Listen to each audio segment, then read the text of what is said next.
Северной Осетии снижается число наркозависимых. Об этом во вторник на заседании антинаркотической комиссии республики рассказал секретарь АНК Сергей Симонянц.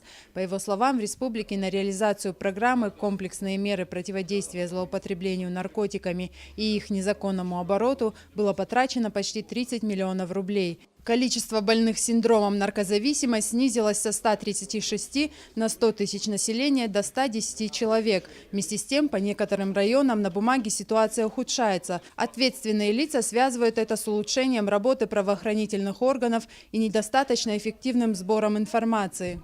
Нам предписали использовать данные, полученные в результате опроса. И мне кажется, ситуация бывает искажена, потому что, во-первых, не все молодые люди, которые опрошены, они не все понимают, что такое наркотик. То есть, они считают, многие из них, если они пробовали на свай, то это наркотики. Они смело отвечают: да, мы пробовали на свай. Получается, что у нас одним наркоманом становится больше. Они считают, что если они употребляют таблетки, которые они покупают в аптеке, которые фактически не являются наркотиками, но вызывают определенное психоактивное воздействие, они тоже считают, что они пробуют наркотик, наркоман. Особое беспокойство членов комиссии вызывает подростковая наркомания. Большие трудности с предупреждением зависимости учащихся связаны с их родителями. Некоторые зачастую противятся ежегодному обследованию их детей. Без согласия родителя такие процедуры проводить запрещено, но без обследования невозможно предупредить неверный шаг подростка.